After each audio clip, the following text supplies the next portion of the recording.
A cold red laser rests on a man's heart, but the finger on the trigger is trembling.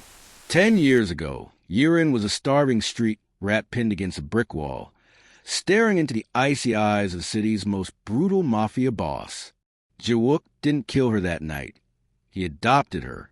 He spent a decade breaking her spirit to build a lethal doll, a flawless shadow assassin who knows 1,000 ways to kill, but not one way to be loved. But tonight, the masterpiece rebels. Her target is the only man who knows where a kidnapped Jae-wook is being tortured.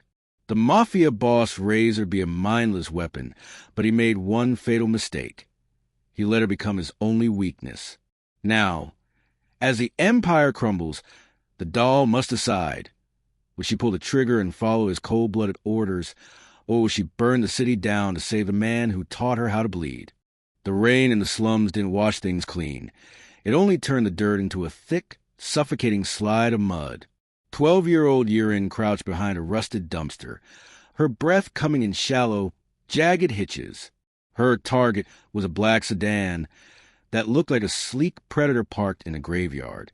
The man who stepped out of it was even more dangerous. He wore a suit that cost more than the entire block, and his eyes were as cold as the silver watch gleaming on his wrist. Ye-rin moved like a shadow.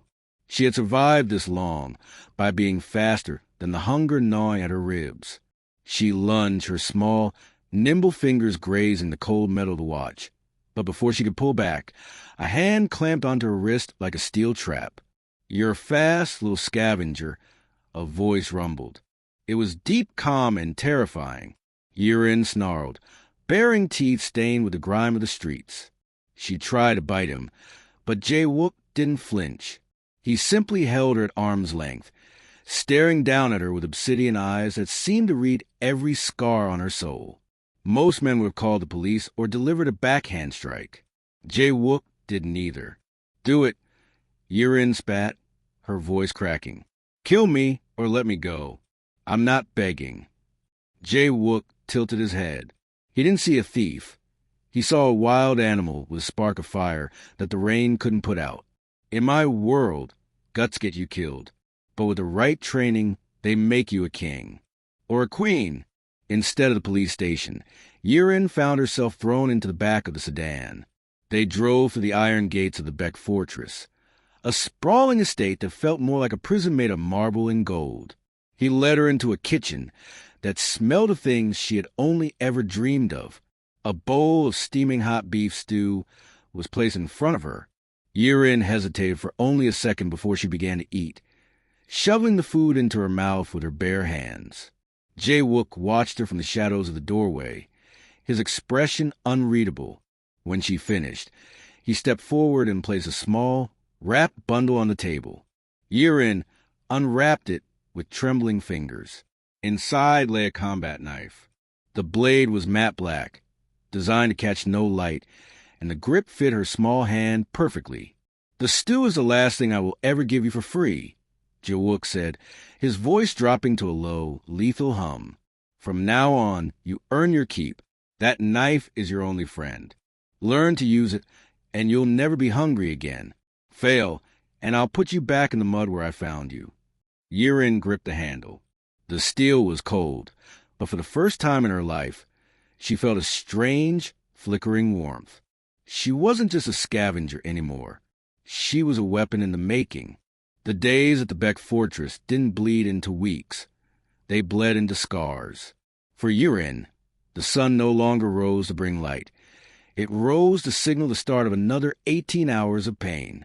The girl who once scavenged for scraps was gone. In her place was something leaner, harder, and infinitely more dangerous.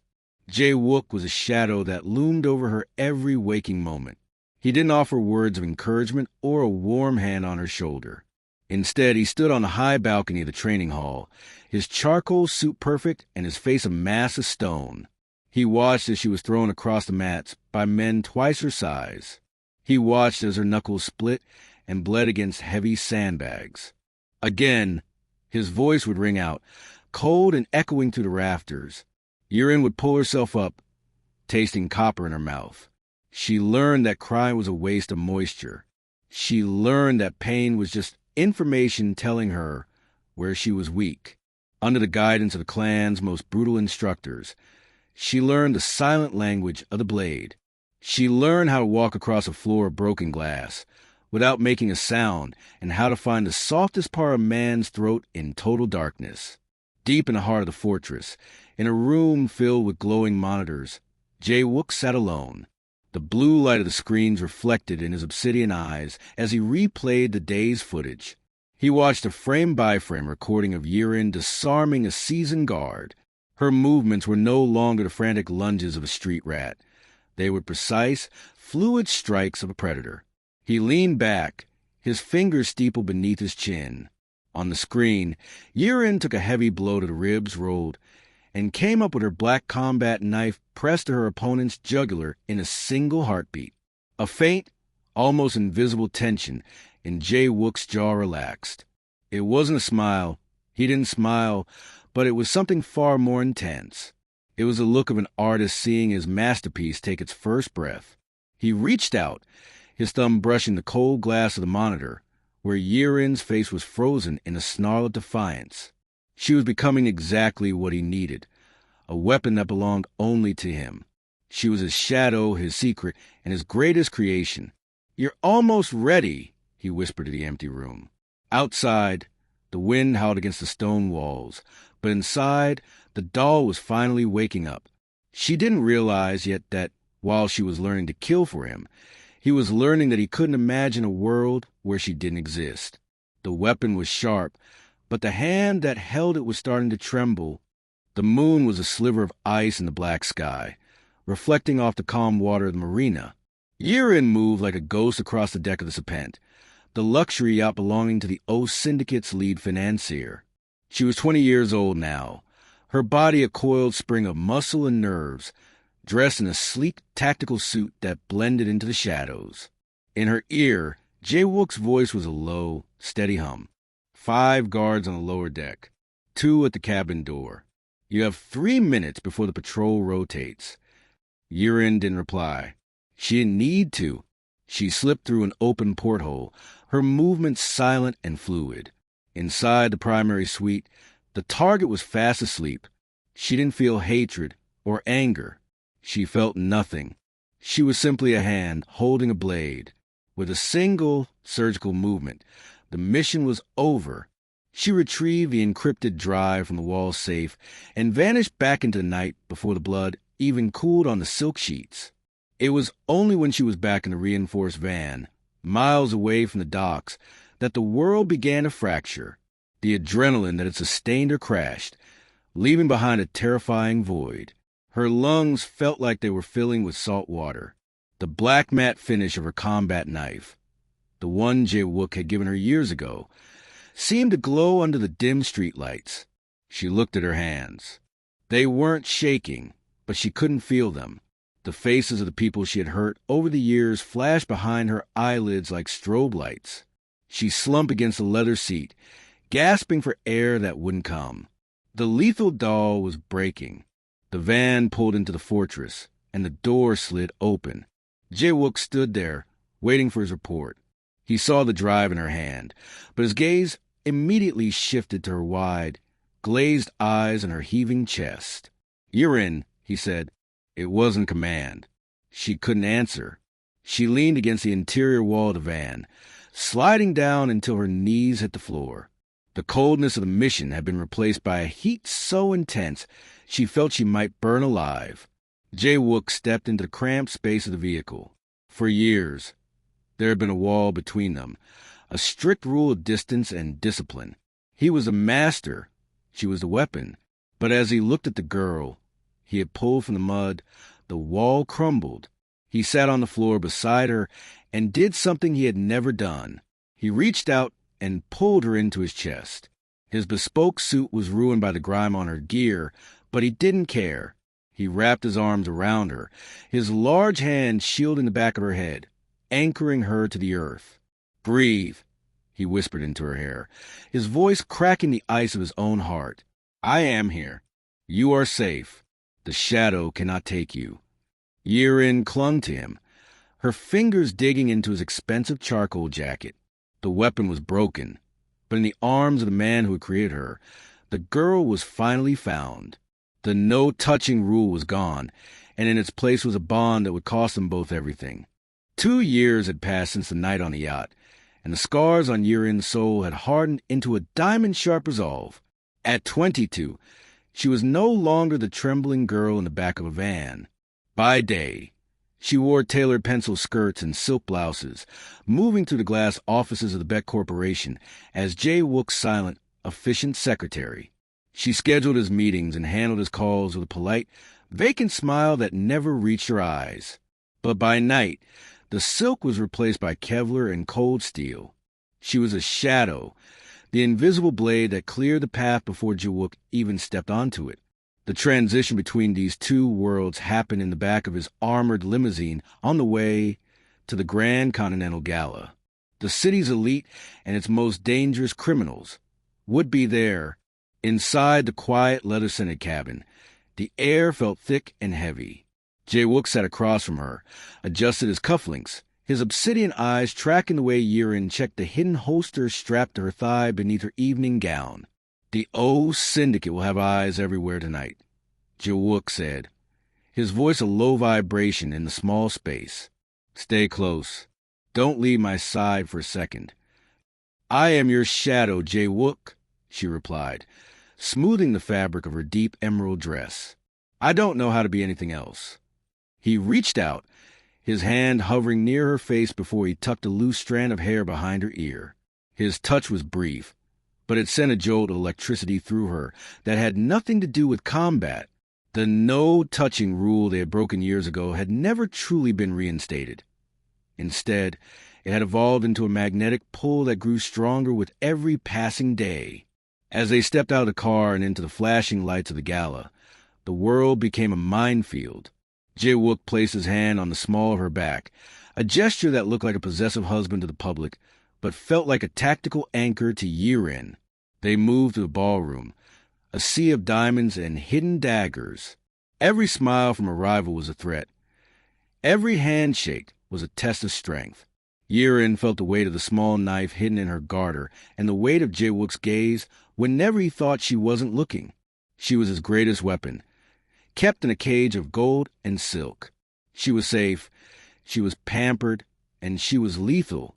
But as she watched him navigate the den of vipers, she realized the golden bars of her cage were starting to feel like a trap. She wasn't just afraid of the enemies in the room.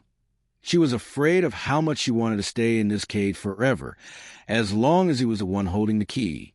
The golden glow of the gala was a distant memory, replaced by the cold, sterile air of the Beck Corporation's headquarters. For the first time in years, the city felt quiet. Too quiet. Jae-wook sat in his high-backed leather chair, his eyes fixed on a single black envelope that had been left on his desk. There was no return address, only a single dried, white lily pressed inside. In the Mafia world, a white lily didn't mean peace. It meant a funeral. Ye-rin stood by the floor-to-ceiling window, her silhouette sharp against the city lights. She noticed the way Jae-wook's jaw tightened, the way his pulse thrummed against the collar of his shirt.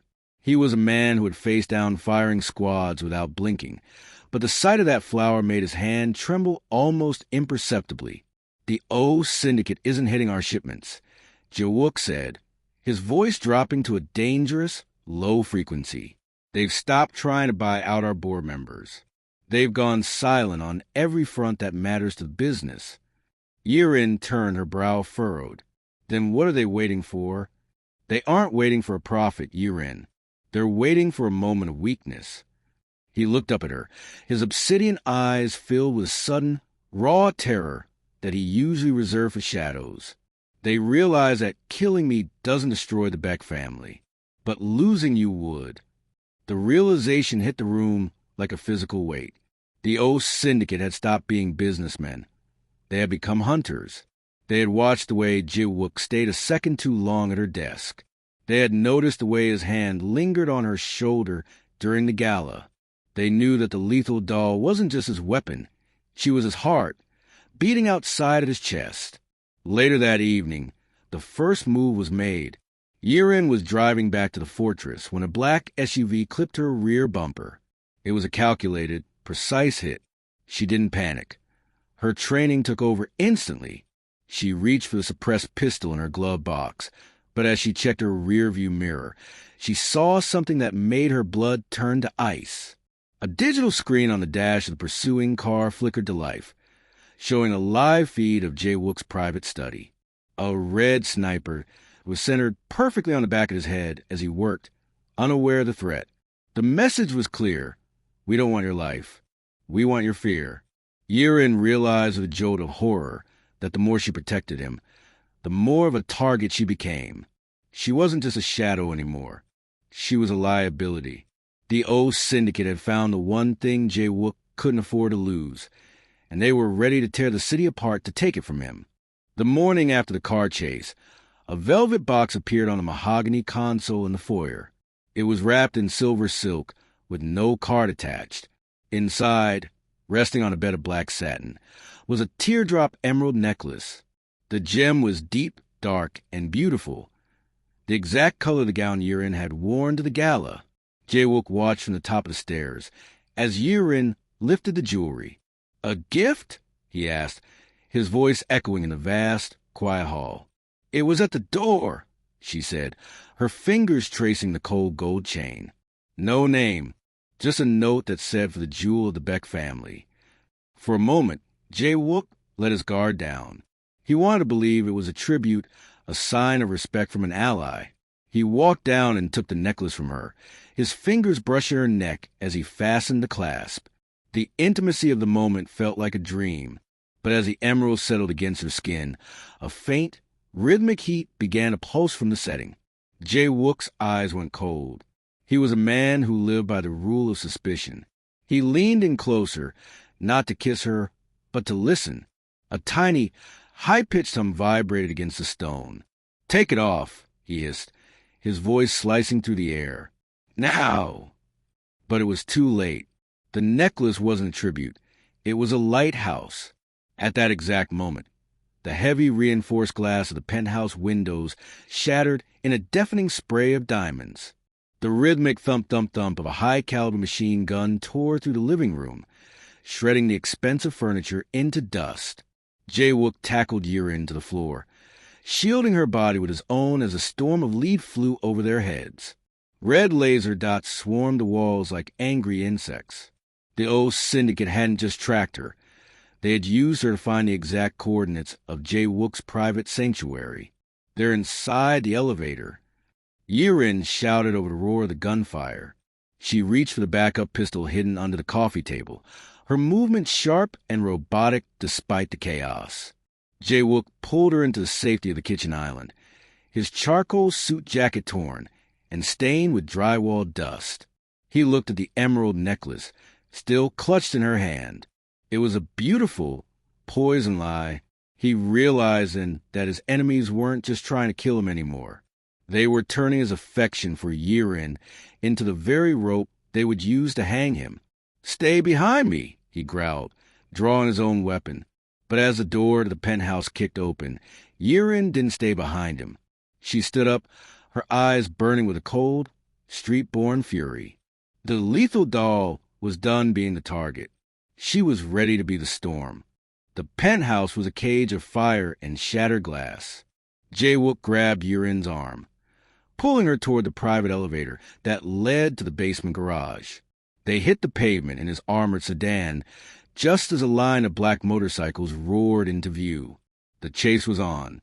Rain lashed against the windshield as Ye-rin pushed the engine to its limit. Behind them, muzzle flashes lit up the dark night. Bullets pinged off the reinforced trunk like lethal hailstones. Jae-wook leaned out the window, firing back with cold precision, but a sudden spray of gunfire from a hidden SUV on their flank shattered his side mirror. A sharp groan escaped his lips. Ye-rin glanced over and felt her heart drop into her stomach. A dark stain was rapidly spreading across Jae-wook's charcoal shoulder. His hand, usually as steady as a mountain, was trembling as he struggled to reload. "Jae-wook!" she cried, the street girl fear clawing at her throat. "Drive." He wheezed, his face turning the color of ash. "Don't look back." As they reached the high suspension bridge, The O syndicate moved in for the kill. 2 SUVs boxed them in, trying to force them over the edge into Black River below. Ye-rin looked at Jae-wook, drifting toward unconsciousness, and the fear in her eyes died. It was replaced by something cold, ancient, and monstrous. She slammed on the brakes, sending the car into a controlled, violent spin. While the steering wheel whipped under her left hand, she reached across Jae-wook with her right, grabbing his discarded submachine gun. In one fluid movement, she leaned out the driver's side window while the car was still sliding. She didn't aim like a soldier. She aimed like a demon. She shredded the tires of the first SUV and sent a hail of lead through the windshield of the second. The vehicles crumpled and spun out, crashing into the bridge railings in a ball of fire. The car came to a screeching halt. The silence that followed was deafening. Ye-rin didn't wait. She climbed over the center console, pulling Jae-wook into her lap. She ignored the blood staining her emerald dress. She ignored the sirens in the distance. She looked at the man who had turned her into a weapon and realized she would kill every soul in the city to keep him breathing. Her monstrous skills weren't a curse anymore. They were the only thing standing between him and the grave. "Wake up," she whispered, her voice a mix of a prayer and a command. "I'm taking you home, and then I'm going to kill them all." The lethal doll had finally fully awakened, and for the first time, she wasn't fighting for the Beck Mafia. She was fighting for herself. The smell of antiseptic and burnt rubber hung heavy in the air of the fortress. Jae-wook sat in his study, his shoulder bandaged tightly beneath a fresh black shirt. He looked pale, but his eyes remained sharp as shards of flint. Across from him sat the Council of Elders, 3 men who had helped build the Beck Empire on foundations of bone and betrayal. They didn't care about his wounds. They only cared about the blood that had been spilled on the bridge. "The O Syndicate didn't attack our ports, Jae-wook," the eldest Elder Kong rasped. He tapped a bony finger on the mahogany table. "They attacked a girl. And because of that girl, you were nearly killed. The streets are whispering. They say the king of the Beck Mafia has a leash around his neck, and a street rat is holding the other end." Jae-wook's jaw tightened. Ye-rin saved my life. She eliminated 3 hit squads before the police even arrived. She is the most effective weapon this family owns. "She is not a weapon anymore," another elder countered. "She is a liability. You look at her and your hand shakes. You protect her, and you forget to protect the business. A boss who loves is a boss who is already dead." The room grew deathly quiet. Ye-rin stood behind the heavy oak doors, her back pressed against the cold stone wall. She held her breath, her heart hammering against her ribs like a trapped bird. She had spent a decade trying to belong here, but to these men, she was still just dirt from the slums. "What is your demand?" Jae-wook asked, his voice a low, dangerous rumble. Elder Kong leaned forward, the lamplight catching the cruel lines of his face. "Prove that you are still the man who took this throne. Prove that your loyalty belongs to the family, not to a stray you found in the mud. Execute her. Tonight, do it publicly so the other syndicates know the Beck family has no weaknesses." Ye-rin felt the world tilt. She reached for the knife at her hip, the black blade Jae-wook had given her, but her fingers were numb. She waited for the sound of Jae-wook's chair sliding back. She waited for the cold, logical commander to agree.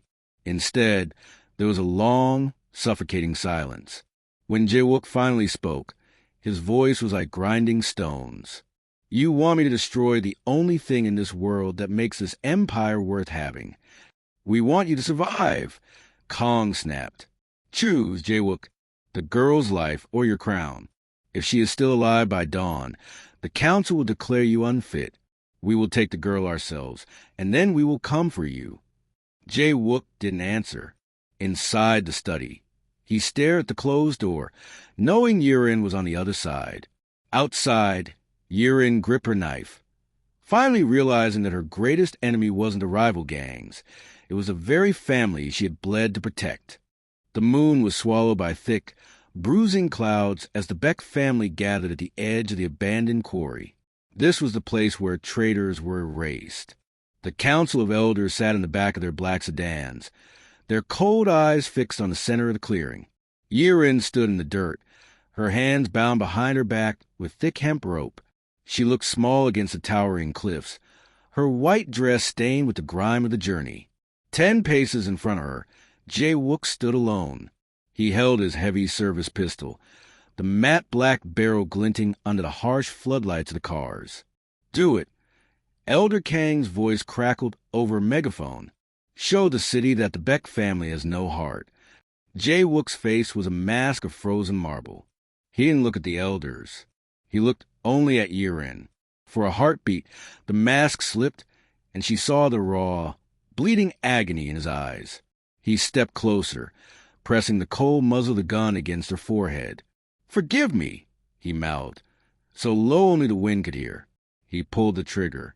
The roar of the gunshot echoed off the canyon walls like a thunderclap. Ye-rin's body jerked and collapsed into the shallow, pre-dug grave behind her. Blood, thick, dark, and convincing, sprayed across the white fabric of her dress. The elders nodded in silent satisfaction, their engines purring to life as they drove away, convinced they had broken their king back into a monster. But as the tail lights faded into the distance, Jae-wook dropped to his knees in the dirt. He didn't reach for a shovel. He reached for a hidden release on her bindings. Ye-rin gasped, her eyes snapping open. The blood was a theatrical chemical mix hidden in a prosthetic cap he had fitted to her temple in the dark of the car. "You're alive," he whispered, his voice breaking as he pulled her out of the grave. "Jae-wook, come with me," she pleaded, gripping his soot-stained sleeves. "We can disappear. We can leave the city behind." He stood up, pulling a set of keys and a map from his pocket. He pressed them into her hand. "The safe house is 3 miles north. A car is waiting. There's enough cash to get you across the border." "What about you?" she asked, her voice trembling.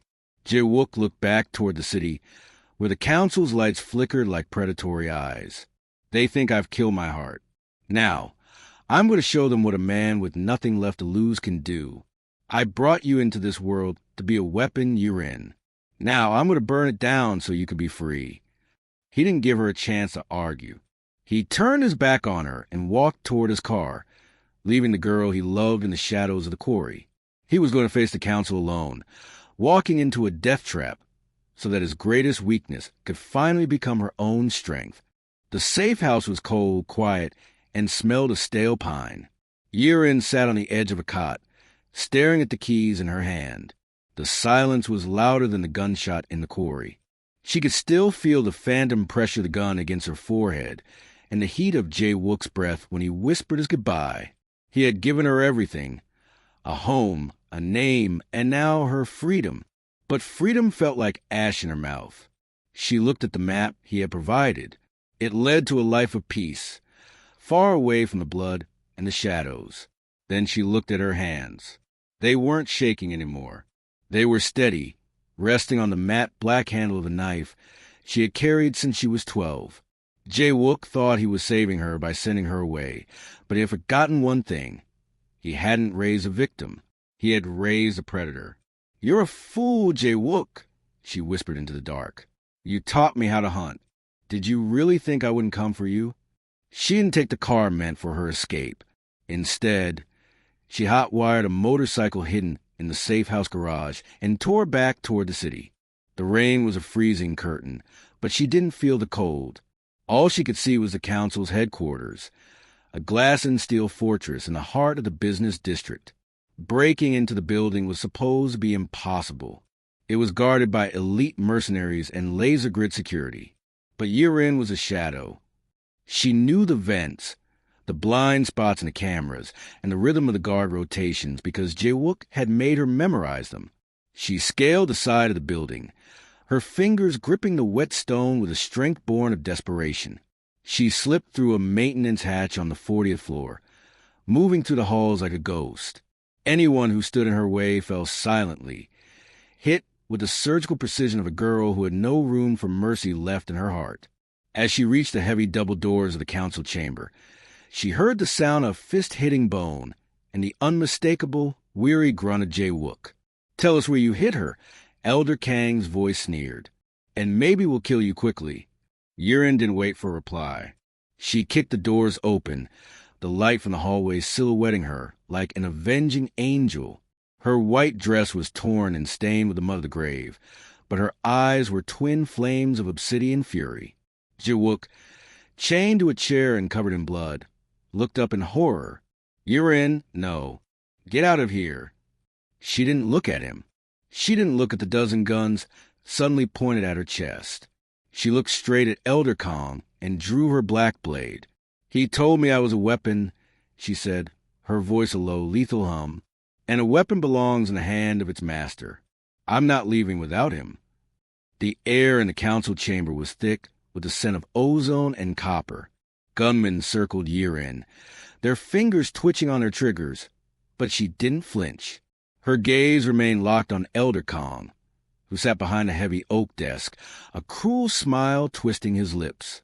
"You're a loyal dog, Ye-rin," Kang sneered, gesturing to the man she had targeted in the warehouse just hours before, the man now cowering in the corner of the room. "But do you even know whose hand you're biting?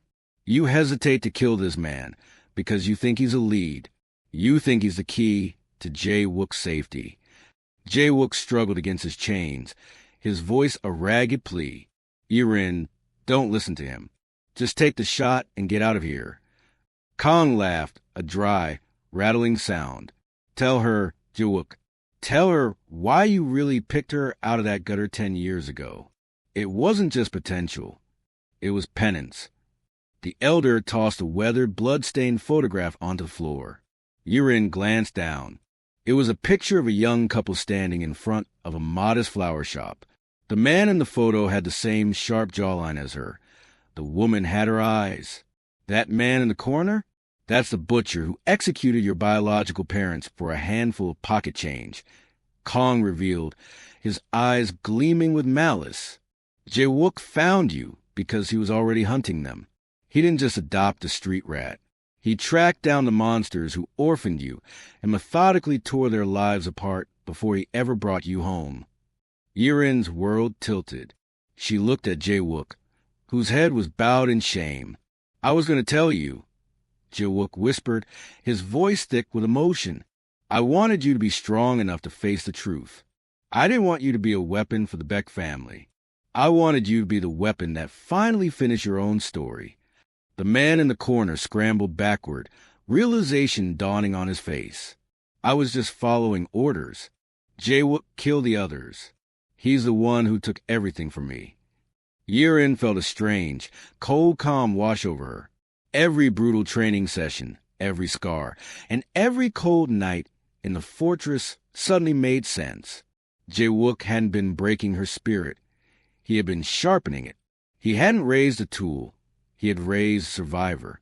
He had spent 10 years carrying her vengeance, so she wouldn't have to. She turned her back on the council and looked at the man who had truly given her a life. The blood-stained truth didn't break her. It set her on fire. "You didn't just adopt me, Jae-wook," she said, her voice steady and lethal. "You saved me. And now, I'm going to return the favor." With a blur of movement, she pivoted toward the man in the corner. She didn't miss. She didn't hesitate. The shadow had found its light, and the debt was finally paid in blood. The council chamber was a storm of gunfire and shattered glass. Ye-rin moved with speed that defied human sight, her black blade carving a path of silver through the smoke. She reached Jae-wook in 3 strides, her knife slicing through the heavy leather straps that bound his wrists. As the restraints fell, Jae-wook didn't collapse. He stood, tall and terrible, ignoring the blood that soaked his shirt. He grabbed a fallen pistol from a guard, and in a single heartbeat, he and Ye-rin were pressed back to back. They were a single machine of war, 2 souls fused into a fortress. "You should have stayed in the safe house," Jae-wook growled, firing a precise shot that took down a mercenary on the balcony. "And you should have known I'd never let you have all the fun," Ye-rin replied, spinning to bury her blade in the chest of a guard rushing from the left. The council of elders scrambled behind their heavy oak desk, their faces twisted in a mixture of shock and primal fear. They had spent decades believing they controlled the pieces on the board. They never imagined the king and his shadow would flip the board entirely. Kill them, Elder Kong screamed, his voice cracking. Kill them both. But the mercenaries were hesitating. They saw the way Ye-rin moved, not as a tool, but as a queen defending her throne. They saw the way Jae-wook fought, no longer held back by the fear of her safety, but empowered by her presence. The weakness the elders had tried to exploit had become an unbreakable shield. Within minutes, the chamber grew still. The only sound was a heavy, synchronized breathing of the two survivors. Ye-rin stepped over the fallen bodies, her white dress now a tapestry red, and stopped in front of Elder Kong. She didn't raise her knife. She simply looked at him with the cold, ancient eyes of the girl from the slums. Jae-wook walked up beside her, placing a steady, blood-stained hand on her shoulder. He looked at the remaining cowering elders. "The old ways died in that quarry," he said, his voice echoing with absolute authority. "The Beck family doesn't rule through fear and isolation anymore. We rule through loyalty. And anyone who mistakes my heart for a target will find out exactly how sharp my shadow can be." Jae-wook didn't take the seat at the head of the table. Instead, he pulled out the chair beside it for Ye-rin. They sat together, the new king and his queen, staring out at a city that was finally theirs. The world had tried to use their love to destroy them, but instead, it had made them invincible. The street girl had found her home, and the mafia boss had finally found his soul. Together, they weren't just an empire. They were a revolution.